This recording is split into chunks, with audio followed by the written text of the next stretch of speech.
ونستعينه ونستغفره ونؤمن به ونتوكل عليه ونعوذ بالله من شرور أنفسنا ومن سيئات أعمالنا من يهده الله فلا مضل له ومن يضلل فلا هادي له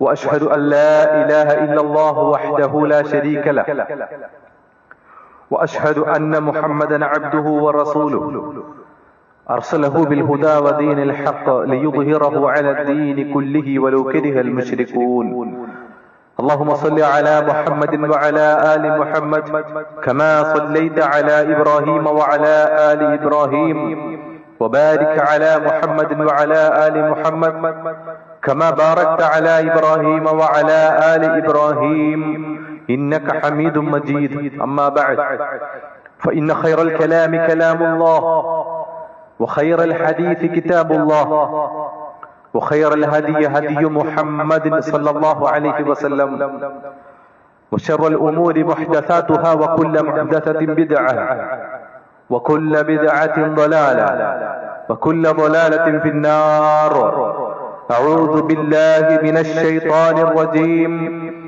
بسم الله الرحمن الرحيم يا أيها الذين آمنوا اتقوا الله حق تقاته ولا تموتن إلا وأنتم مسلمون يا أيها الناس اتقوا ربكم الذي خلقكم من نفس واحدة وخلق منها زوجها وبث منهما رجالا كثيرا ونساء واتقوا الله الذي تساءلون به والأرحام إن الله كان عليكم رقيبا يا أيها الذين آمنوا اتقوا الله وقولوا قولا سديدا يصلح لكم أعمالكم ويغفر لكم ذنوبكم ومن يطع الله ورسوله فقد فاز فوزا عظيما واتقوا الله ويعلمكم الله والله بكل شيء عليم اللهم رب اشرح لي صدري ويسر لي أمري واحلل عقدة من لساني يفقهوا قولي ഏറ്റവും സ്നേഹധരണീയരായ സത്യവിശ്വാസികളെ, സഹോദരങ്ങളെ, സഹോദരിമാരെ, അല്ലാഹുവിനെ സൂക്ഷിച്ച് ജീവിക്കണമെന്ന് എന്നെയും നിങ്ങളെയും ഓർമ്മപ്പെടുത്തുകയാണ്, വസിയത്ത് ചെയ്യുകയാണ്. റബ്ബ് സുബ്ഹാനഹു വ തആല ജീവിതത്തിൽ സംഭവിച്ചു പോയ പാപങ്ങളൊക്കെ പുറത്ത് നമ്മുടെ നന്മകൾ മുഴുവൻ സ്വീകരിച്ച് നാളെ സ്വർഗത്തിന്റെ ഉന്നത ദറജകളിൽ ജന്നാത്തുൽ ഫിർദൗസിൽ നമ്മെ എവരെയും പ്രവേശിപ്പിച്ച് അനുഗ്രഹിക്കുമാറാകട്ടെ. പ്രിയപ്പെട്ട വിശ്വാസികളെ, മക്കയും മദീനയും ഒരു വലിയ പാഠശാലയായിരുന്നു. അവിടെ ഉണ്ടായിരുന്ന വിദ്യാർത്ഥികളെ പഠിപ്പിച്ച സിലബസ് പരിശുദ്ധ ഖുർആനായിരുന്നു. ഖുർആനും സുന്നത്തും എന്ന ഏറ്റവും പ്രത്യേകതയുണ്ടായിരുന്ന ആ സിലബസിലൂടെ 23 വർഷക്കാലം അവർക്ക് പഠനം നടത്തിക്കൊടുത്തത്, പാഠങ്ങൾ എടുത്തുകൊടുത്തത് മഹാനായ നബി കരീം സല്ലല്ലാഹു അലൈഹി വസല്ലമ എന്ന അധ്യാപകനായിരുന്നു. ആ ഒരു ഗുരുവും ശിഷ്യരും തമ്മിലുള്ള ബന്ധവും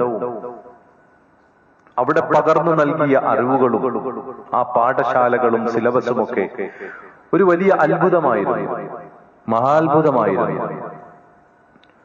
അതിനെക്കുറിച്ച് ഇറങ്ങി ചെല്ലുന്നവർക്ക്, പഠിക്കുന്നവർക്ക് ആ അത്ഭുതം തിരിച്ചറിയാൻ സാധിക്കും. നബി സല്ലല്ലാഹു അലൈഹി വസല്ലമ ഒരു അധ്യാപകനായിരുന്നു. റസൂലുള്ളാഹി സ്വല്ലല്ലാഹു അലൈഹി വസല്ലമയെ സംബന്ധിച്ച് പരിശുദ്ധ ഖുർആനിൽ അല്ലാഹു സുബ്ഹാനഹു വ തആല സൂറത്ത് ആലി ഇംറാനിൽ പറയുന്നുണ്ട്, ലഖദ് മന്നല്ലാഹു, തീർച്ചയായും അല്ലാഹു സുബ്ഹാനഹു വ തആല അനുഗ്രഹിച്ചിരിക്കുന്നു അലൽ മുഅ്മിനീൻ, വിശ്വാസികളെ. വിശ്വാസികൾക്ക് ഒരു അനുഗ്രഹം അല്ലാഹു സുബ്ഹാനഹു വ തആല നൽകിയിരിക്കുന്നു. എങ്ങനെയാണ് അത് നൽകിയത്? ഇദ് ബഅസ ഫീഹിം റസൂലൻ മിൻ അൻഫുസിഹിം, അവരിൽ നിന്ന് തന്നെയുള്ള ഒരു റസൂലിനെ, ഒരു ദൂതനെ നിയോഗിച്ചുകൊണ്ട് അവരിൽ നിന്ന് തന്നെയുള്ള ഒരു ദൂതനെ നിയോഗിച്ചുകൊണ്ട്. ആരാണ് ആ ദൂതൻ? യത്ലു അലൈഹിം ആയാതിഹി, അവരിൽ അള്ളാഹുവിന്റെ വചനങ്ങൾ ഓതി കേൾപ്പിച്ചു കൊടുക്കുന്ന, പാരായണം ചെയ്തു കൊടുക്കുന്ന ഒരു വ്യക്തിയാണ്. വയുസക്കീഹിം വയുഅല്ലിമുഹുൽ കിതാബ വൽ ഹിക്മ, അവരെ സംസ്കരിക്കുന്ന, അവരെ വേദഗ്രന്ഥത്തെക്കുറിച്ചും മറ്റു തത്വജ്ഞാനങ്ങളെക്കുറിച്ചുമൊക്കെ കൃത്യമായി അറിവ് പകർന്നു കൊടുക്കുന്ന ഒരു അധ്യാപകൻ എന്ന് പറയാം. അല്ലെങ്കിൽ അത് ആ ഒരു ഉത്തരവാദിത്വം അല്ലാഹു സുബ്ഹാനഹു വ തആല ഏൽപ്പിക്കപ്പെട്ട വ്യക്തി. ആ രൂപത്തിലാണ് അല്ലാഹു സുബ്ഹാനഹു വ തആല നബി സല്ലല്ലാഹു അലൈഹി വസല്ലമയെ അയക്കുന്നത്. വഇൻ കാനൂ മിൻ ഖബ്ലു ലഫീ ളലാലിൻ മുബീൻ, അതിനു മുമ്പ് വരെ വ്യക്തമായ വഴികേടിലായിരുന്നു, വഴിപിഴവിലായിരുന്നു. അവിടെ നിന്നെല്ലാം ഒരു മഹത്തായ ഒരു ദീനിലേക്ക്, ഒരു മതത്തിലേക്ക്, ഒരു വിശ്വാസ സംഹിതയിലേക്ക് അല്ലാഹു സുബ്ഹാനഹു തആല ഉയർത്തിക്കൊണ്ടുവരികയായിരുന്നു. പരിശുദ്ധ ഖുർആനിൽ അല്ലാഹു തആല പറഞ്ഞു, അല്ലാഹു ഈ അധ്യാപനങ്ങൾ നടത്തുന്നത് നബി സല്ലല്ലാഹു അലൈഹി വസല്ലം എന്ന അധ്യാപകനിലൂടെയാണ്. അതാണ് പരിശുദ്ധ ഖുർആനിലെ ഏറ്റവും വലിയ ആയത്ത് എന്ന് വിശേഷിപ്പിച്ച സൂറത്തുൽ ബഖറയിലെ ആയത്തുദ്ദൈൻ എന്ന് പറയുന്ന ആ ആയത്തിന്റെ അവസാനം അല്ലാഹു സുബ്ഹാനഹു വ തആല ഈ പറയുന്ന കടവുമായി ബന്ധപ്പെട്ട കാര്യങ്ങളൊക്കെ വിശദീകരിച്ചതിന് ശേഷം പറഞ്ഞു, വത്തഖുല്ലാഹ്, അല്ലാഹുവിനെ നിങ്ങൾ സൂക്ഷിക്കണം, വയുഅല്ലിമുകുമുല്ലാഹ്, അല്ലാഹു നിങ്ങളെ പഠിപ്പിച്ചു തരും, അല്ലാഹു നിങ്ങളെ പഠിപ്പിച്ചു തരും. വല്ലാഹു ബികുല്ലി ഷൈഇൻ അലീം, അല്ലാഹു എല്ലാ കാര്യങ്ങളും അറിയുന്നവനാണ്. അങ്ങനെയുള്ള അല്ലാഹുവിന്റെ ഒരു പഠിപ്പിക്കലാണ് നബി സല്ലല്ലാഹു അലൈഹി വസല്ലമയിലൂടെ നിർവഹിച്ചത്. അതിനുവേണ്ടി അല്ലാഹു തെരഞ്ഞെടുത്ത ഒരു അധ്യാപകനായിരുന്നു നബി സല്ലല്ലാഹു അലൈഹി വസല്ലം. മറ്റൊരു ഹദീസിന്റെ അവസാന ഭാഗത്ത് റസൂലുള്ളാഹി സ്വല്ലല്ലാഹു അലൈഹി വസല്ലം പറയുന്നുണ്ട്, വഇന്നമാ മുഇസ്തു മുഅല്ലിമ, നിശ്ചയമായും എന്നെ നിയോഗിക്കപ്പെട്ടിട്ടുള്ളത് ഒരു അധ്യാപകനായി കൊണ്ടാണ്, ഇൽമ് പകർന്നു തരുന്ന ഒരു അധ്യാപകനായിട്ടാണ് എന്നെ നിയോഗിക്കപ്പെട്ടത് എന്ന് ഒരു ഹദീസിന്റെ അവസാനം പറയുന്നതായിട്ട് നമുക്ക് കാണാൻ സാധിക്കും. പ്രിയമുള്ളവരെ, ആ റസൂലിന്റെ കീഴിൽ വളർന്ന ശിഷ്യന്മാരെ നമുക്കറിയാം. റസൂലിനോടൊത്ത് ജീവിച്ച ആ ശിഷ്യന്മാരിലുണ്ടായ മാറ്റം നമുക്കറിയാം. നേരത്തെ ആയത്തിൽ അല്ലാഹു സുബ്ഹാനഹു തആല പറഞ്ഞതുപോലെ ഒന്നുമില്ലാതിരുന്ന, യാതൊരു വകതിരിവുമില്ലാതിരുന്ന, സമൂഹത്തിലെ പല തിന്മകളെയും നന്മകളായി കണ്ടിരുന്ന, അത്തരം ആസ്വാദനങ്ങൾക്ക് വേണ്ടി ഓടി നടന്നിരുന്ന ആ ജനതയെക്കുറിച്ച് പിന്നീട് ഈ ഒരു അധ്യാപകന്റെ ശിഷ്യനായി മാറിയപ്പോ, ഖുർആനാകുന്ന സിലബസ് പഠിക്കാൻ തുടങ്ങിയപ്പോ അതിലൂടെ അവർ ആരായി മാറി? കുന്തും ഖൈറ ഉമ്മ ഉഖ്രിജത് ലിന്നാസ്, ജനങ്ങളിൽ നിന്നും പുറത്തു കൊണ്ടുവരപ്പെട്ട ഏറ്റവും ഉത്തമമായ സമൂഹമാണ് നിങ്ങൾ, ഏറ്റവും ഉത്തമമായ ഉമ്മത്താണ് നിങ്ങൾ എന്ന് അള്ളാഹു ഒരു സർട്ടിഫിക്കറ്റ് കൊടുക്കുകയാണ് ആ ജനതയ്ക്ക്. അള്ളാഹു തെരഞ്ഞെടുക്കുകയാണ് അവരെ ഖുർആനിന്റെ പ്രതികളായി, ഖുർആനിന്റെ ജീവിച്ചിരിക്കുന്ന ആളുകളായി അവർ മാറുകയാണ് പിന്നീട് നമുക്ക് കാണാൻ സാധിക്കുന്നത്. അതുകൊണ്ട് തന്നെ ആ അധ്യാപകനിൽ നിന്നും അറിവ് നേടിയ ആ സഹാബത്ത് ആ അധ്യാപകനെ കുറിച്ച് പറയുന്നത് നമുക്ക് കാണാൻ സാധിക്കും. മഹാനായ മുആബിദ് ഇബ്നു ഹക്കം അസ്സലമി റളിയല്ലാഹു അൻഹു അദ്ദേഹം പറയുകയാണ്, ഫമാ റഅയ്തു മുഅല്ലിമൻ ഖത്തു അർഫഖ മിൻ റസൂലില്ലാഹ്, റസൂലുള്ളാഹി സ്വല്ലല്ലാഹു അലൈഹി വസല്ലമയെ പോലെ സൗമ്യനായ ഒരു അധ്യാപകനെ ഞങ്ങൾ കണ്ടിട്ടില്ല. സൗമ്യതയുടെ ഒരു പര്യായമായിരുന്നു നബി സല്ലല്ലാഹു അലൈഹി വസല്ലമ എന്ന് നമുക്ക് കാണാൻ സാധിക്കും. നമുക്കറിയാം, ഇന്ന് നമ്മുടെ ഇടയിൽ അധ്യാപകരുണ്ട്, നമുക്ക് ഇൽമു പഠിപ്പിച്ചു തരുന്ന ആളുകളുണ്ട്, അധ്യാപനം നടത്തുന്നവരുണ്ട്. ഭൗതികമായ ഒരു അധ്യാപകൻ എന്ന് പറയുമ്പോൾ ഒരുപാട് ഡിഗ്രികൾ ഉണ്ടാകും, ഒരുപാട് എഴുത്തും വായനകളും ഉണ്ടാകും, ഒരുപാട് കണ്ടുപിടുത്തങ്ങൾ നടത്തിയിട്ടുണ്ടാകും, അല്ലെങ്കിൽ പല രൂപത്തിലും അറിയപ്പെടുന്ന ആളുകളൊക്കെ ആയിരിക്കും. പക്ഷേ നബി സല്ലല്ലാഹു അലൈഹി വസല്ലമയെ നമുക്ക് കാണാം, ഒരു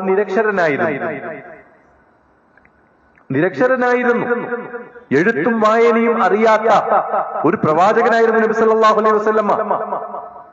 എന്നാൽ മറ്റുള്ളവരൊക്കെ ഏതെങ്കിലുമൊക്കെ മേഖലയിൽ കഴിവ് തെളിയിച്ചവരായിരിക്കും, മികച്ചു നിൽക്കുന്നവരായിരിക്കും. പക്ഷേ നിരക്ഷരനായിരുന്ന പ്രവാചകൻ സല്ലല്ലാഹു അലൈഹി വസല്ലമ എല്ലാ രംഗത്തും ഒരു മാതൃകയായിരുന്നു എന്ന് നമുക്ക് കാണാൻ സാധിക്കും. അത് അള്ളാഹുവിന്റെ ഒരു തെരഞ്ഞെടുക്കലാണ്.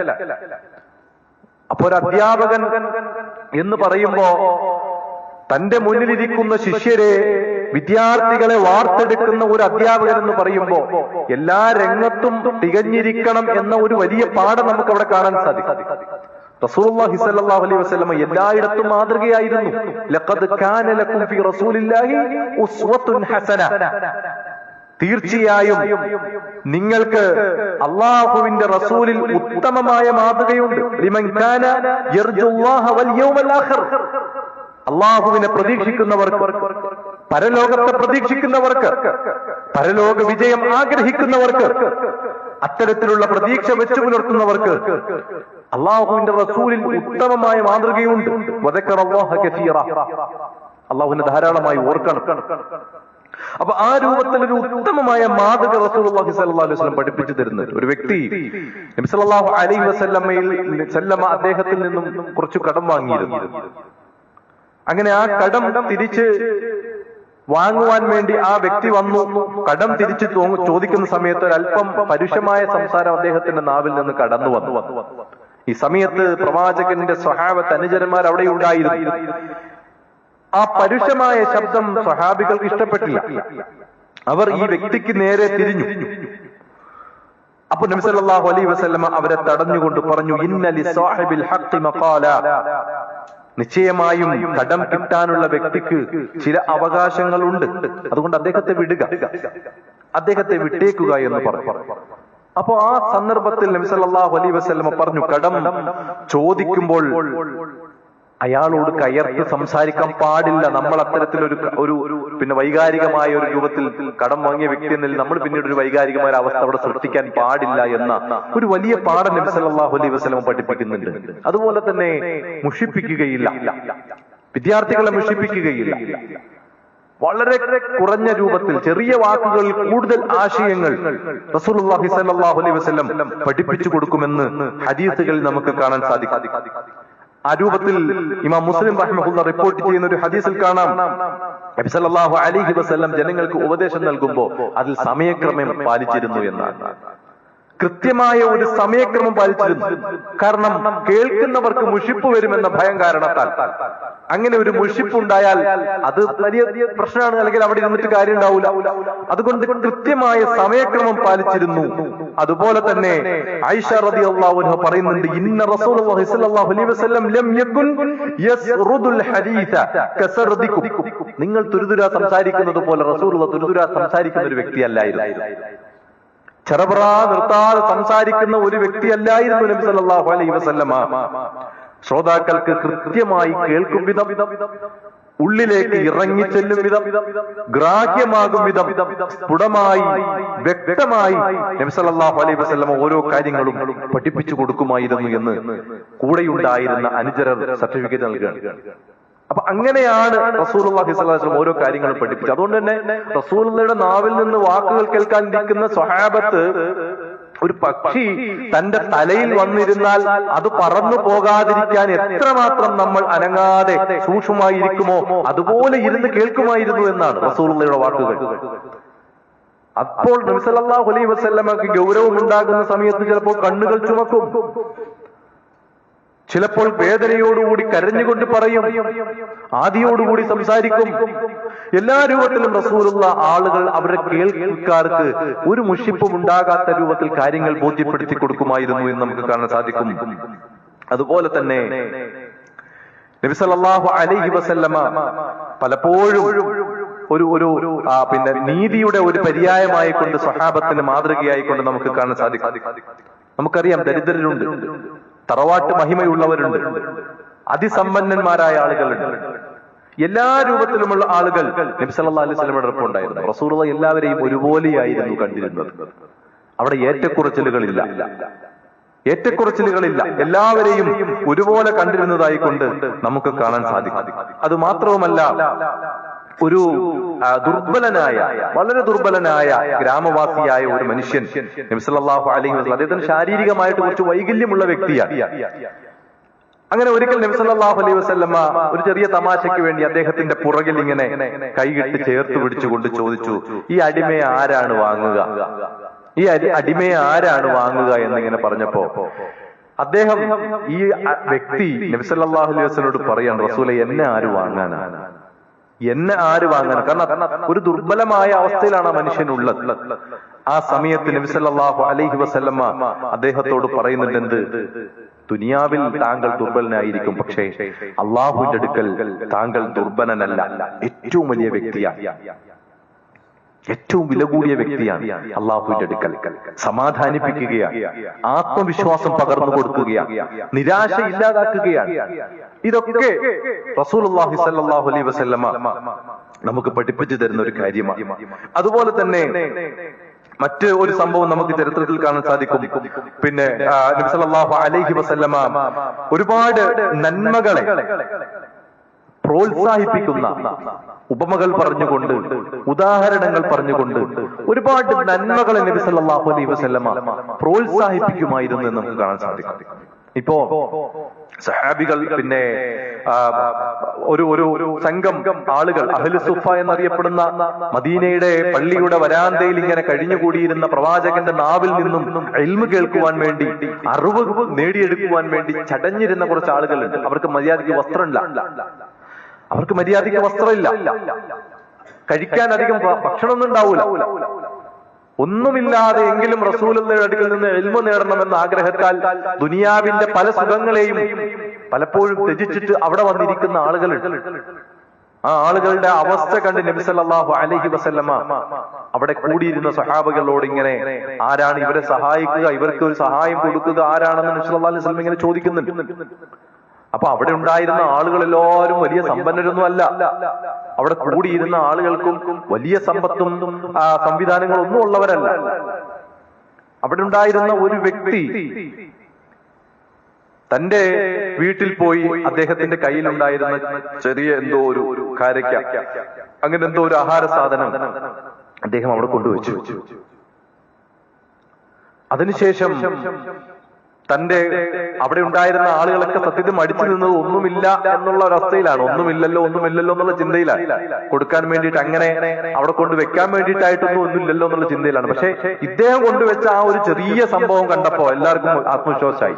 ഇതിൽ കൂടുതലൊക്കെ എന്റെ അടുത്തുണ്ടാവും, ഇതിൽ കൂടുതലൊക്കെ എന്റെ അടുത്തുണ്ടാവും. അങ്ങനെ എല്ലാവരും അവിടെ ഉണ്ടായിരുന്ന, അവരുടെ കൂട്ടത്തിലുണ്ടായിരുന്ന ആളുകൾ ആഹാര സാധനങ്ങളും വസ്ത്രങ്ങളുമായിട്ട് അവിടെ കൊണ്ട് നിക്ഷേപിക്കാൻ തുടങ്ങി. അവസാനം ഒരു കൂമ്പാരം അവിടെ ഉണ്ടായിരുന്ന, വസ്ത്രത്തിന്റെയും ഭക്ഷണ സാധനത്തിന്റെയും ഒരു കൂമ്പാരം അവിടെ ഉണ്ടായിരുന്ന ആ സമയത്താണ് നബി സല്ലല്ലാഹു അലൈഹി വസല്ലമ സമൂഹത്തെ പഠിപ്പിച്ചു കൊടുക്കുന്നത്, മൻ സന്ന ഫിൽ ഇസ്ലാമി സുന്നത്തൻ ഹസന ഫലഹു മിസ്ലു അജ്രി ഫാഇലിഹി. ആരെങ്കിലും ഒരു പുതിയ ചര്യ, ഒരു നല്ല ചര്യ, റസൂലുള്ള പഠിപ്പിച്ചത് തന്നെയാണ്, റസൂലുള്ള പഠിപ്പിച്ചതായിക്കൊണ്ടുള്ള ഒരു ചര്യ അതൊരു സമയത്ത് ഒരു സ്ഥലത്ത് പുതുതായിട്ട് നടപ്പിലാക്കിയാൽ, അല്ലെങ്കിൽ അതിന്റെ തുടക്കക്കാരനായി അവൻ മാറിയാൽ ബാക്കിയുള്ളതിന്റെ മുഴുവൻ പ്രതിഫലവും അവന് കിട്ടും എന്ന് പറഞ്ഞാൽ, തന്റെ വീട്ടിലേക്ക് പോയി തന്റെ കൈക്കുമ്പിളിൽ കൊണ്ടുവച്ച ഒരു പിടി കാരക്ക കൊണ്ടുവച്ച ആ വ്യക്തിക്ക് ആ 2 കൂമ്പാരത്തിന്റെയും പ്രതിഫലം ഉണ്ടെന്ന് റസൂലുള്ള പഠിപ്പിച്ചു കൊടുക്കണം. തുടക്കക്കാരൻ. അപ്പൊ നന്മയുടെ തുടക്കക്കാരാകണമെന്നും നന്മയുടെ ആളുകളാകണമെന്നും അതിന് നിലയ്ക്കാത്ത പ്രതിഫലമുണ്ടെന്നും, പ്രത്യേകിച്ചും ആ രംഗത്ത് നമ്മൾ ഒരു കൂട്ടായ്മയായിട്ടും സംഘമായിട്ടൊക്കെ പ്രവർത്തിക്കുമ്പോൾ ആ അത്തരം നന്മകളുടെ പ്രതിഫലം നമുക്ക് അതുപോലെ കിട്ടുമെന്നുമൊക്കെ റസൂലുള്ള ഒരു വലിയ നന്മയുടെ പാഠം പഠിപ്പിച്ചു കൊടുക്കുകയാണ്, പ്രോത്സാഹിപ്പിച്ചുകൊണ്ട് പഠിപ്പിച്ചു കൊടുക്കുകയാണ്. അപ്പൊ ഈ രൂപത്തിൽ റസൂലുള്ളാഹിയുടെ ജീവിതത്തിൽ നമുക്കറിയാം ഒരുപാട് ഇത്തരത്തിലുള്ള അധ്യാപനങ്ങൾ കാണാൻ സാധിക്കും. ഒരു സൈക്കോളജിക്കൽ മൂവ്മെന്റ് ആയിട്ട്, അല്ലെങ്കിൽ ഒരു മനഃശാസ്ത്രപരമായ പല സമീപനങ്ങളും റസൂലുള്ളാഹി സ്വല്ലല്ലാഹു അലൈഹി വസല്ലം പഠിപ്പിച്ചു. നമുക്കറിയാം പരിശുദ്ധ ഖുർആൻ തന്നെ 23 വർഷമായിട്ട് അല്ലാഹു സുബ്ഹാനഹു വ തആല ഘട്ടം ഘട്ടമായിട്ട് അവതരിപ്പിക്കുമ്പോൾ അതെല്ലാം സത്യത്തിൽ ഈ ലേണിംഗ് ബൈ എക്സ്പീരിയൻസ് എന്ന് പറയും. അനുഭവങ്ങളിലൂടെയുള്ള പഠനമാണ് ഏറ്റവും മികച്ച പഠനം. അനുഭവങ്ങളിലൂടെയുള്ള പഠനമാണ്. നമുക്കറിയാം, നമ്മളൊരു ക്ലാസ് റൂമിൽ ഇരുന്ന് ഇപ്പോ ഏതെങ്കിലും ഒരു പ്രദേശത്തെ കുറിച്ച്, ഒരു ചരിത്ര പ്രാധാന്യമുള്ള പ്രദേശത്തെ കുറിച്ച്, അല്ലെങ്കിൽ ചരിത്ര പ്രാധാന്യമുള്ള ഒരു താജ്മഹലിനെ പോലെയുള്ള ഒരു അത്ഭുതത്തെ കുറിച്ചൊക്കെ നമ്മൾ ഇരുന്ന് പുസ്തകത്തിലിരുന്ന് പഠിക്കുമ്പോൾ ഉണ്ടാകുന്ന എക്സ്പീരിയൻസ് അല്ല. അവിടെ പോയി അത് കണ്ട് അതിന്റെ എല്ലാ ഭാഗങ്ങളും മനസ്സിലാക്കി നമ്മൾ തിരിച്ചു വരുമ്പോ സ്വന്തമായിട്ട് നമുക്കൊന്ന് എഴുന്നേറ്റ് നിന്നൊരു വിവരണം നടത്താൻ കഴിയും. എഴുതിയോ വായിച്ചോ പഠിക്കേണ്ട കാര്യം പോലുമില്ല, നമ്മുടെ മനസ്സിൽ പതിഞ്ഞിരിക്കും, എപ്പോഴും നമുക്ക് ഓർത്ത് പറയാൻ പറ്റും. ഇതുപോലെ ഏതെങ്കിലുമൊക്കെ പ്രശ്നങ്ങളുടെ പരിഹാരമായിരുന്നു യഥാർത്ഥത്തിൽ റസൂലുള്ളാഹി സ്വല്ലല്ലാഹു അലൈഹി വസല്ലം അടുക്കലേക്ക് വരുമ്പോ ഓരോ ആയത്തുകളും ഓരോ സംഭവങ്ങളും. പ്രോബ്ലം സോൾവ്ഡ് മെത്തേഡ് ഉണ്ട്, ലേണിംഗ് ബൈ എക്സ്പീരിയൻസ് ഉണ്ട്. ഇതൊക്കെ പഠനത്തിന്റെ ചില ഭാഗങ്ങളാണ് മനഃശാസ്ത്രജ്ഞന്മാർ പറഞ്ഞ. ആ രൂപമെത്തവും ആ കാലഘട്ടത്തിൽ 1400 വർഷങ്ങൾക്ക് റസൂലുള്ളാഹി സ്വല്ലല്ലാഹു അലൈഹി വസല്ലമയുടെ ജീവിതത്തിൽ കാണിച്ചു തന്നാണ്. ഏതെങ്കിലും ഒരു പ്രശ്നമായിട്ട് സഹാബത്ത് വരുന്നു, ആ പ്രശ്നത്തിന്റെ പരിഹാരമായിട്ട് ആയത്തിറങ്ങുന്നു. അല്ലെങ്കിൽ അനുഭവങ്ങളിലൂടെ അവർക്ക് പലതും റസൂലുള്ളാഹി സ്വല്ലല്ലാഹു അലൈഹി വസല്ലം പഠിപ്പിച്ചു കൊടുക്കുന്നു. ചില സ്ഥലത്തെത്തുമ്പോ മുൻഗാമികളായ ആളുകൾ ഇവിടെ പിന്നെ അള്ളാഹുവിന്റെ ശിക്ഷയ്ക്ക് പാത്രമായ ആളുകളാണ്. ആ സ്ഥലത്ത് റസൂലുള്ളാഹി സ്വല്ലല്ലാഹു അലൈഹി വസല്ലം ഭയത്തോടു കൂടി കടന്നു പോകുന്നു. കാറ്റ് അടിച്ചു വീശുമ്പോ, മഴയുടെ ആരംഭമുണ്ടാകുമ്പോ, കാർമേഘങ്ങൾ ഉരുണ്ടുകൂടുമ്പോ റസൂലുള്ളാഹി സ്വല്ലല്ലാഹു അലൈഹി വസല്ലം വേദനിക്കുന്നു, അല്ലെങ്കിൽ ഒരു വിഭ്രാന്തി റസൂലുള്ളാഹി സ്വല്ലല്ലാഹു അലൈഹി വസല്ലം ഉണ്ടാകുന്നു. കാരണം ഇതൊക്കെ അവസാനിക്കുന്നതിന്റെ ചില സൂചനകളാണ്, അല്ലെങ്കിൽ അങ്ങനെയാണ് ഒരു വലിയ അപകടം ഉണ്ടാകാൻ സാധ്യതയുള്ളത് എന്നൊക്കെ റസൂലുള്ളാഹി സന്ദർഭത്തിനടുത്ത് പഠിപ്പിച്ചു കൊടുത്തു. ഇങ്ങനെയൊക്കെയാണ് യഥാർത്ഥത്തിൽ ഒരു പഠനം നടക്കേണ്ടത്, ഒരു അധ്യാപകനാകേണ്ടത് എന്ന ഒരു വലിയ പാഠം റസൂലുള്ളാഹി സ്വല്ലല്ലാഹു അലൈഹി വസല്ലം നമുക്ക് പഠിപ്പിച്ചു തരുന്നത്. അതുകൊണ്ട് സഹോദരങ്ങളെ, ആ പാഠങ്ങൾ ജീവിതത്തിൽ ഉൾക്കൊള്ളുവാനും പഠിക്കുവാനും ഒക്കെ നമ്മൾ തയ്യാറാകേണ്ടതുണ്ട്. നമ്മുടെ ജീവിതത്തിൽ അത്തരത്തിലുള്ള പാഠങ്ങൾ ജീവിതത്തിൽ പകർത്തി കുടുംബത്തിലെ ഒരു അധ്യാപകനാകണം നമ്മൾ, സമൂഹത്തിൽ ഇറങ്ങേണ്ട ഒരു അധ്യാപകനാകണം നമ്മൾ ദീന്റെ വിഷയത്തിൽ. അതിൽ വലിയ ഡിഗ്രിയും സർട്ടിഫിക്കറ്റ് ഒന്നും വേണ്ട. നിരക്ഷരനായ റസൂലുള്ളാഹി അള്ളാഹു തെരഞ്ഞെടുത്ത ഒരു പ്രവാചകനെ തിരഞ്ഞെടുത്തിട്ടുണ്ടെങ്കിൽ പഠിച്ചതൊക്കെ പറഞ്ഞു കൊടുക്കാൻ നമുക്കും അള്ളാഹുവിന്റെ അനുഗ്രഹം കൊണ്ട് തൗഫീഖ് കൊണ്ട് നമുക്ക് സാധിക്കും.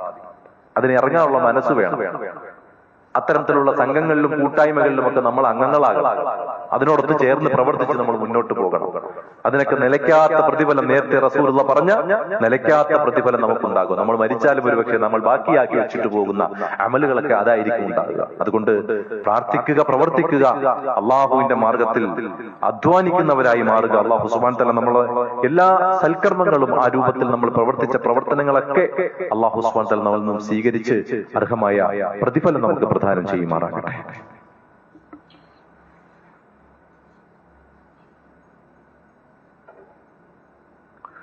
അൽഹംദുലില്ലാഹ് ഹംദൻ കസീറൻ തയ്യിബൻ മുബാറകൻ ഫീഹി. അസ്സലാത്തു വസ്സലാമു അലാ അഷ്റഫിൽ അംബിയാഇ വൽ മുർസലീൻ വഅലാ ആലിഹി വസഹ്ബിഹി അജ്മഈൻ. അമ്മാ ബഅദ്. തഖുല്ലാഹ യാ ഇബാദല്ലാഹ്. അല്ലാഹുവിനെ സൂക്ഷിച്ച് ജീവിക്കണമെന്ന് ഒരിക്കൽ കൂടി ഉണർത്തുകയാണ്, വസിയത്ത് ചെയ്യുകയാണ്. അല്ലാഹു റസൂൽ സല്ലല്ലാഹു അലൈഹി വസല്ലമ ഏതെല്ലാം രൂപത്തിൽ നമുക്ക് മാതൃകയായിരുന്നു എന്നുള്ളതിന്റെ ഒരു ചെറിയ രൂപമാണ് നമ്മൾ കഴിഞ്ഞ ഖുതുബയിൽ മനസ്സിലാക്കിയത്. അതുപോലെ തന്നെ റസൂലുള്ളാഹി സ്വല്ലല്ലാഹു അലൈഹി വസല്ലം പല സന്ദർഭങ്ങൾ അപകടങ്ങൾ ഉണ്ടാകുന്നതിനെ കുറിച്ച് കൃത്യമായി മുന്നറിയിപ്പ് നൽകുമായിരുന്നു. രാത്രിയിൽ ഉറങ്ങുമ്പോൾ നമ്മൾ വിളക്കണയ്ക്കണം, റസൂലുള്ളാഹിയുടെ പ്രത്യേക നിർദ്ദേശമാണ്. പാത്രങ്ങളൊക്കെ കൃത്യമായി അടപ്പ് മൂടികൾ ഉപയോഗിച്ച് അടച്ചു വെക്കാൻ പ്രത്യേകം നമ്മൾ ശ്രദ്ധിക്കണം. അതുപോലെ തന്നെ നമ്മൾ ധരിക്കുന്ന ഷൂ, അത് ധരിക്കുമ്പോൾ അതൊന്ന് പരിശോധിച്ചിട്ട് വേണം ധരിക്കാൻ. ഇതുപോലും റസൂലുള്ളാഹി സ്വല്ലല്ലാഹു അലൈഹി വസല്ലം ഓർമ്മപ്പെടുത്തുമായിരുന്നു. ഇതൊക്കെ നമുക്ക് അറിയാവുന്ന കാര്യമാണ്, പക്ഷേ അശ്രദ്ധമാകാൻ സാധ്യതയുള്ള വിഷയങ്ങളാണ്. അതൊക്കെ അള്ളാഹുവിന്റെ റസൂൽ സല്ലല്ലാഹു അലൈഹി വസല്ലമ സാന്ദർഭികമായി തന്റെ അനുചരന്മാരെ ഓർമ്മപ്പെടുത്താറുണ്ടായിരുന്നു. അതുപോലെ തന്നെ ചില ചോദ്യങ്ങളിലൂടെ റസൂലുള്ളാഹി സ്വല്ലല്ലാഹു അലൈഹി വസല്ലം സ്വഹാബത്തിന്റെ മനസ്സിൽ ചിന്തകൾ ഉണർത്തിയിട്ട് ആ ചിന്ത ഒരു പ്രശ്നം ഉണ്ടാക്കിയിട്ട് ആ പ്രശ്നത്തെ പരിഹരിക്കാൻ വേണ്ടി റസൂൽ തന്നെ അതിനുള്ള ഉത്തരവും മറുപടിയും എല്ലാം അവിടെ ഉണ്ട്. പക്ഷേ ആദ്യം ഒരു പ്രശ്നം അവരുടെ മുന്നിലേക്ക് കൊണ്ടുവരും. അപ്പൊ അറിയാനുള്ള ത്വര കൂടും, അറിയുവാനുള്ള ആഗ്രഹം കൂടും. അങ്ങനെ ഒരു ആഗ്രഹം അവരിൽ ഉണ്ടാക്കിയതിനു ശേഷമായിരിക്കും ആ ഉത്തരം പറഞ്ഞു കൊടുക്കുന്നത്. അപ്പൊ ആ രൂപത്തിലൊക്കെ ഉള്ള ചില സമീപനം റസൂലുള്ളാഹി സ്വല്ലല്ലാഹു അലൈഹി വസല്ലം സ്വീകരിച്ചിട്ടുണ്ട്. ഇപ്പോ വിശ്വാസിയുടെ ഉപമ ഒരു മരത്തെ പോലെയാണ്. ആ മരം ഏതാണ്? റസൂലുള്ളാഹി സ്വല്ലല്ലാഹു അലൈഹി വസല്ലം ചോദിക്കുന്നത് ആർക്കെങ്കിലും അറിയാം? പല ഹദീസുകളിൽ നമ്മൾ കണ്ടിട്ടുണ്ട്. അല്ലാഹു വറസൂലുഹു അഅലം. സ്വഹാബത്ത് പറയാം, സ്വഹാബിക്കറിയാം, സ്വഹാബത്തിനറിയാം. ഇതിനെക്കുറിച്ചുള്ള അറിവുള്ളത് അള്ളാഹുവിനും അവന്റെ റസൂലിനുമാണെന്നുള്ളത് സ്വഹാബികൾക്കറിയാം.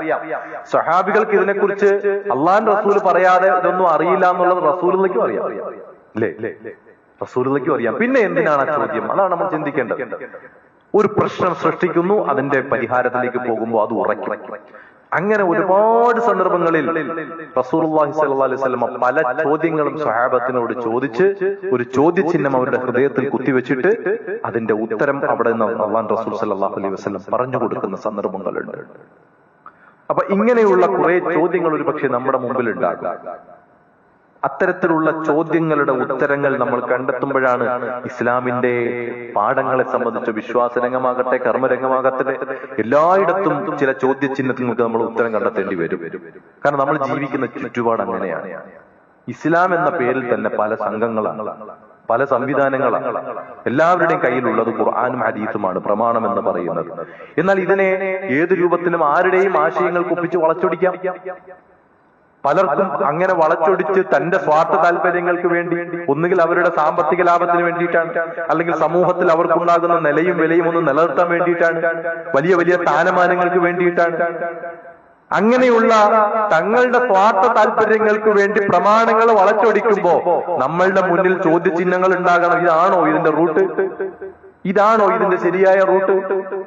നമസ്കാരത്തിന്റെ വിഷയത്തിൽ റസൂലുള്ള ഏത് മാതൃകയാണ് പഠിപ്പിച്ചത്? തൗഹീദിന്റെ വിഷയത്തിൽ, ശിർക്കിന്റെ വിഷയത്തിൽ റസൂലുള്ള പഠിപ്പിച്ചതെന്ന അടിസ്ഥാനം എന്താണ്? സ്വഹാബത്ത് എങ്ങനെയാണ് മനസ്സിലാക്കിയത്? ഇതൊക്കെ ചില ചോദ്യചിഹ്നങ്ങൾ ഉണ്ടാകുകയും ആ ചോദ്യങ്ങൾക്ക് ആൻസർ കണ്ടെത്തുകയും ചെയ്യുമ്പോൾ നമ്മൾ യഥാർത്ഥ റൂട്ടിലേക്ക് പ്രവേശിക്കും, യഥാർത്ഥ ദീന്റെ വഴിയിലേക്ക് പ്രവേശിക്കും. അങ്ങനെ ഇതൊക്കെ നമുക്ക് കണ്ടെത്താൻ സാധിക്കുകയുള്ളൂ. അതുകൊണ്ട് പ്രിയമുള്ളവരെ, പഠനം അനിവാര്യമാണ്, വായന അനിവാര്യമാണ്. നിങ്ങൾക്കറിയാം, നേർപ്പദം എന്ന് പറയുന്ന ഒരു ഒരു വാരിക നമ്മളിലേക്ക് വരുന്നുണ്ട്. എല്ലാ ആഴ്ചയിലും നമ്മളിലേക്ക് എത്തുന്ന ആ ഒരു ചെറിയ ഒരു പുസ്തകം, അതിന്റെ ആളുകൾ നമ്മൾ അതിന്റെ വരിക്കാരാണ്. കാരണം നിലവിൽ ഇന്ന് ഇന്ത്യയിൽ നടക്കുന്ന പല പ്രശ്നങ്ങളും, അത് ഭൗതികമായ കാര്യങ്ങളാകാം, രാഷ്ട്രീയപരമായ കാര്യങ്ങളാകാം, അതുപോലെ തന്നെ ദീനീപരമായ കാര്യങ്ങളാകാം, കുട്ടികളുടെ ആസ്വാദനത്തിന് വേണ്ടിയിട്ടുള്ള കാര്യങ്ങളാകാം, എല്ലാം ഉൾപ്പെടുത്തിക്കൊണ്ടുള്ള ഒരു ചെറിയ പുസ്തകമാണ് നേർപ്പദം എന്നുള്ളത്. അതിന് വരി ചേർക്കുന്ന സമയമാണ് ഇപ്പോൾ. എല്ലാവരും, നിങ്ങൾ ഇവിടെ ഇരിക്കുന്ന എല്ലാവരും ഒരു 550 രൂപ അതിനുവേണ്ടി ഇപ്പോൾ ഇവിടെ അതിന്റെ ഭാരവാഹികളുണ്ട്, അവർക്ക് കൊടുത്ത് അതിൽ വരി ചേരണം. ഒരു അരമണിക്കൂർ, 1 മണിക്കൂർ പോലും വേണ്ട മുഴുവൻ വായിച്ചു തീർക്കാൻ, അത്രയ്ക്ക് പേജേ ഉള്ളൂ. പക്ഷെ അതിൽ നിന്ന് ലഭിക്കുന്ന അറിവുകൾ വളരെ വലുതാണ്. ഇന്നിന്റെ കാലഘട്ടത്തിൽ വായന എന്നുള്ളത് ഉണ്ടെങ്കിലേ നമുക്ക് ഇത്തരം കാര്യങ്ങളോട് മുഴുവൻ, അല്ലെങ്കിൽ ഇത്തരത്തിലുള്ള നമ്മൾ സോഷ്യൽ മീഡിയയിലൂടെ നേടുന്ന അറിവെന്ന് പറഞ്ഞാൽ വളരെ സൂക്ഷ്മമായി നമ്മൾ ചോദിക്കുന്ന കാര്യങ്ങളുടെ അറിവായി, അതിനും അപ്പുറത്തേക്ക് നമ്മൾ ഇറങ്ങിച്ചെല്ലണം. രണ്ടാമത്തെ ഒരു കാര്യം എനിക്ക് ഓർമ്മപ്പെടുത്താനുള്ളത്, നേരത്തെ കഴിഞ്ഞ ആഴ്ചയിലൊക്കെ പറഞ്ഞതാണ്, അധ്യാപക സംഗമം, ഒരു കോൺഫറൻസ് പട്ടാമ്പിയിൽ വെച്ച് നടക്കുകയാണ് മറ്റന്നാൾ ഞായറാഴ്ച. ആ പ്രോഗ്രാം എത്രത്തോളം ആളുകൾക്ക് അവിടെ നേരിട്ട് എത്തിച്ചേരാൻ പറ്റുമെന്നുള്ളത് അറിയില്ല. കാരണം നമ്മൾ ചിലപ്പോൾ എല്ലാവരെയും എത്തിക്കാൻ കഴിഞ്ഞോളൊന്നുമില്ല. എത്താൻ കഴിയുന്നവർ പരമാവധി അവിടെ എത്തണം. 2, ഓൺലൈനിലൂടെ ആ പ്രോഗ്രാം ലൈവായിട്ട് വീക്ഷിക്കാൻ പറ്റും. നമ്മൾക്ക് പരിചയമുള്ള ആളുകളെ നിർബന്ധമായിട്ടും ആ പ്രോഗ്രാം ഓൺലൈനിലൂടെ വീക്ഷിക്കാൻ നമ്മളൊരു വിളിക്കണം. അതിന്റെ ലിങ്ക് അയച്ചു കൊടുക്കണം, കേറിയോ എന്ന് ചോദിക്കണം. അങ്ങനെ നമ്മളുടെ കൂട്ടത്തിലുള്ള അധ്യാപികമാരായിട്ടുള്ള ആളുകൾക്ക് അതിന്റെ മെസ്സേജുകൾ ഷെയർ ചെയ്യണം. നമ്മുടെ മക്കളൊക്കെ പഠിക്കുന്ന സ്കൂളുകളുണ്ടല്ലോ, അവിടെയൊക്കെ അത് ഷെയർ ചെയ്ത് അവരോട് ഈ പ്രോഗ്രാം ഒന്ന് കാണണമെന്ന് പറയണം. അധ്യാപകരുടെ ഭൗതികമായി നടക്കുന്ന കോഴ്സുകളിൽ ഒന്നും കിട്ടാത്ത ഒരുപാട് പാഠങ്ങൾ ഇന്നത്തെ മക്കളെ ഫേസ് ചെയ്യണമെങ്കിൽ പ്രത്യേകം പരിജ്ഞാനം ഉണ്ടെങ്കിലേ പറ്റും. നമ്മളുടെ കാലത്തുള്ള മക്കളല്ല, അന്നത്തെ കുഞ്ഞുങ്ങളല്ല. ഇന്നത്തെ കാലം മാറി, കാലഘട്ടം മാറി, ചിന്തകൾ മാറി, കുട്ടികളുടെ മൈൻഡ് മാറി. അതിനനുസരിച്ച് അവരെ പരുവപ്പെടുത്തിയെടുക്കാൻ ഈ കാലഘട്ടത്ത് അതിനെക്കുറിച്ച് ബോധമുള്ള അധ്യാപകർ ഉണ്ടായെങ്കിലേ പറ്റും. ഒരു സമൂഹത്തെ വാർത്തെടുക്കാൻ ഏറ്റവും കഴിവുള്ള ഒരു വിഭാഗമാണ് അധ്യാപകർ എന്ന് പറയുന്നത്. അതുകൊണ്ട് ഇത്തരം സംഗമങ്ങളും സമ്മേളനങ്ങളും ഒക്കെ നമ്മൾ ഉപയോഗപ്പെടുത്തണം. അത്തരം ആളുകളെ ഒന്ന് പറഞ്ഞേക്കാനോ അവർ ഈ പ്രോഗ്രാം ഒന്ന് കേട്ടു എന്ന് ഉറപ്പിക്കാനോ നമുക്ക് കഴിയണം. എങ്കിൽ അൽഹംദുലില്ലാ ഒരു പുതിയ തലമുറയെ നമുക്ക് നല്ല രൂപത്തിൽ വളർത്തിയെടുക്കാനും മാറ്റിയെടുക്കാനും സാധിക്കും. അല്ലാഹു സുബ്ഹാനഹു വ തആല നന്മയിൽ മുന്നേറുന്ന ഒരു സംഘമാക്കി, ഒരു കൂട്ടമാക്കി അള്ളാഹു നമ്മെ എവരെയും മാറ്റുമാറാകട്ടെ. നമ്മുടെ ജീവിതത്തിൽ സംഭവിച്ചു പോയ പാപങ്ങൾ അള്ളാഹു നമുക്ക് വിട്ടുപുറത്ത് മാപ്പാക്കി നൽകുമാറാകട്ടെ. നാളെ പരലോകത്തിന്റെ ഉന്നത ദർജകളിൽ അള്ളാഹു നമ്മെ എവരെയും പ്രവേശിപ്പിച്ച് അനുഗ്രഹിക്കുമാറാകട്ടെ. നമ്മളുടെ സന്താനങ്ങളിൽ, നമ്മുടെ ഇണകളിൽ, നമ്മളുടെ കുടുംബങ്ങളിൽ, നമ്മളുടെ ഉദ്യോഗങ്ങളിൽ, ഉപജീവന മാർഗങ്ങളിൽ, കച്ചവടങ്ങളിൽ അള്ളാഹു എല്ലാവിധ ബർക്കത്തും പ്രദാനം ചെയ്യുമാറാകട്ടെ. നമ്മളിലുള്ള രോഗികൾക്ക് അള്ളാഹു ശിഫ പ്രദാനം ചെയ്യുമാറാകട്ടെ. മരണപ്പെട്ടു പോയവരുടെ ഖബറിടം അള്ളാഹു നീ വിശാലമാക്കണേ. അല്ലാഹ് അവരെ ഞങ്ങളെയും ജന്നാത്തുൽ ഫിർദൗസിൽ നീ ഒരുമിച്ച് കൂട്ടണമേ റഹ്മാനേ. اللهم اغفر للمؤمنين والمؤمنات والمسلمين والمسلمات الأحياء منهم والأموات. ربنا آتنا في الدنيا حسنة وفي الآخرة حسنة وقنا عذاب النار. ربنا هب لنا من أزواجنا وذرياتنا قرة أعين واجعلنا للمتقين إماما. ربنا تقبل منا إنك أنت السميع العليم وتب علينا إنك أنت التواب الرحيم آمين برحمتك يا أرحم الراحمين وصلى الله وسلم على نبينا محمد وعلى آله وصحبه أجمعين والحمد لله رب العالمين.